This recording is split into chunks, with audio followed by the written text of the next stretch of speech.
Popular Comics number 5 came out and featured most of the same characters from the past issues, but had the first appearance of Don Dixon. Walter Burnt, born November 22nd, 1899 in Brooklyn, New York, lived until August 15th, 1979, died in Port Jefferson, New York. A cartoonist known for his long-running comic strip Smitty, which he drew for 50 years. Burnt's first strip, That's Different, drawn for the Bell Syndicate, lasted less than a year, but in 1922 he created Smitty, which he continued until 1973. Little Joe was a Western comic strip created in the early 30s by Ed Leffingwell, and later continued by his brother Robert Leffingwell.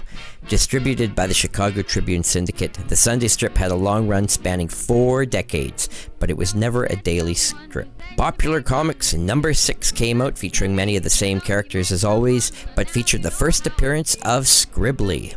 Hal Forrest, born July 22nd in 1895 in Philadelphia, was an American comic strip artist best known for his work on Tailspin Tommy. When he was 16, he drew a comic strip, Percy the Boy Scout, for the Philadelphia Telegraph, and a year later he became the youngest scoutmaster in the country, heading the 13th troop established in America. While he was with the 479th Pursuit Squadron, U.S. Air Corps Reserve, at Cloverfield in Santa Monica, Forrest drew Artie the Ace, the first aviation comic strip, which led him to develop in 1928 the popular Tailspin Tommy, syndicated in more than 200 newspapers as both a Sunday and a daily strip.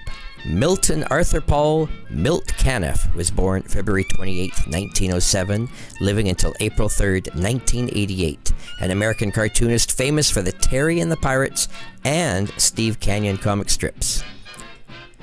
Terry and the Pirates daily strip began October 22, 1934, and the Sunday color pages soon followed on December 9, 1934. Initially, the storylines of the daily strips and Sunday pages were different, but in 1936 they merged into a single storyline. In 1946, Caniff won the first Cartoonist of the Year award from the National Cartoonist Society for his work on Terry and the Pirates. Popular Comics number 7 came out the next month and featured many of the same popular characters. Al Smith, born March 21, 1902, lived until November 24, 1986, an American cartoonist whose work included a long run on the comic strip Mud and Jeff. Bud Fisher appeared to lose all interest in his Mud and Jeff strip during the 30s, and after his assistant Ed Mack died in 1932, the job of creating the strip Mud and Jeff fell to Al Smith. The strip retained Fisher's signature, however, until his death, and not until December 7, 1954 was the strip signed by Smith. Smith continued to draw the strip until 1980. Smith also drew the strips Rural Delivery and Cicero's Cat. The spin-off Cicero's Cat starred Desdemona, a cat that Smith originally introduced in 1933 as a pet for Mutt's son, Cicero. This pantomime strip was a topper, a Sunday-only feature packaged with the Sunday strip. Gar Campbell Williams was born December 12, 1880, and lived until June 15, 1935, a prominent American cartoonist who worked for the Indianapolis News and the Chicago Tribune. The Tribune reprinted his work in at least a dozen portfolios, including Zipper in 1935, reprinting 25 of his cartoons from 1932 to 34 about the dog Zipper. He also had Hunting and Fishing in 1935, reprinting 30 of his cartoons from the past 7 years. Others included Among the Folks in History, Mort Green and Wife, Our Secret Ambition, Something Ought to Be Done About This, Static, A Strain on the Family Tie, and What a Life, What a Life. By the time of his death in 1935, his cartoons were published in 39 newspapers. Popular Comics number 8 came out the next month from Dell Comics and featured all the usual popular characters. Harold Lincoln Gray, born January 20th, 1894, lived until May 9th, 1968, an American cartoonist best known as the creator of the newspaper comic strip Little Orphan Annie, considered to be the first American cartoonist to use a comic strip to express a political philosophy. From 1921 to 24, he did the lettering for Sidney Smith's The Gumps. After he came up with a strip idea in 1924 for Little Orphan Otto, the title was altered by Chicago Tribune editor Joseph Medal Patterson to Little Orphan Annie, launching on August 5, 1924. Films, radio, and merchandising would make Harold Gray a multi-millionaire. Carl Frank Ludwig Ed, born July 16, 1890, lived until October 10, 1959, was a comic strip artist best known as the creator of Harold Teen. His name is pronounced Eid. Harold Teen debuted in the New York Daily News during February 1919. He said he started the strip because there was no comic strip on adolescence. "I thought every well-balanced comic sheet should have one," he said. Carl Ead's strip was widely read in the 1920s, and his readers became familiar with such slang words as cheeks and panty waist. Some of these words and phrases were created by Ead, such as "fan my brow." With the popularity of the strip, Ead profited from merchandising of games, figurines, and other products. Popular Comics number 9 is a bit of a key issue that came out the next month. It features the first appearances of Apple Mary, Skull Valley, Smilin' Jack, and Sweeney. Martin Michael Branner, born 1888, lived until May 19, 1970. Known to his friends as Mike Branner, a cartoonist, created the popular comic strip Winnie Winkle. He launched Winnie Winkle the Breadwinner as a daily strip in September 1920, followed by a Sunday page in 1923. Edith Branner served as the model for the character of Winnie Winkle.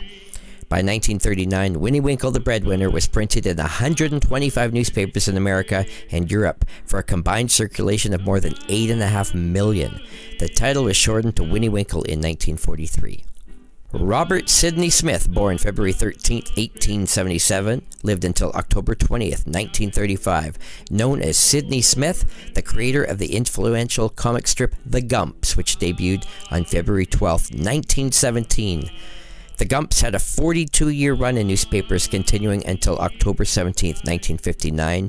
The strip and its merchandising, toys, games, a popular song, playing cards, and food products, and even media adaptations made Smith a wealthy man. The strip was even adapted into a live-action animated film series in 1920 and 1921 by Wallace Carlson. During production, Carlson formed a partnership with Gumps writer Sol Hess, and together they launched The Nebs, a Gumps-like family comic strip which began May 20, 1923 and continued until 1946. In 1922, Smith signed $1 million contract, $100,000 per year for 10 years. 2 years later, he published the 183-page Andy Gump, His Life Story in 1924. In 1935, he signed a new contract giving him $150,000 a year. On his way home from signing the contract, he crashed his car and died in a head-on collision at the age of 58 on October 20th, 1935. Don Winslow of the Navy was an American comic strip created by Frank Victor Martinek and distributed by the Bell Syndicate from 1934 to 1955. The title character was a spy-chasing lieutenant commander in naval intelligence. The comic strip led to a radio adventure serial that began in 1937, as well as film serials that began in 1942. Original comic stories also appeared in Fawcett comic books starting in 1943. Popular Comics number 10 had a cover date of November 1936, featuring many of the most popular strips that they had been publishing all year long. Zacterrell Mosley, born December 12, 1906, lived until December 21, 1993, an American comic strip artist best known for the aviation adventures in his long-running The Adventures of Smilin' Jack, which ran in more than 300 newspapers from 1933 to 1973. Frances Edwina Dumm, born 1893, lived until April 28, 1990, a writer-artist who drew the comic strip Captain Stubbs and Tippy for 6 decades, and is also notable as the nation's first full-time female editorial cartoonist. She used her middle name for the signature on her comic strip, signed simply Edwina. Dumm continued to write and draw Tippy until her retirement in 1966, ending the strip. The end of the year came with Popular Comics number 11, featuring Andy Gump on the cover and all the most popular strips returning once again.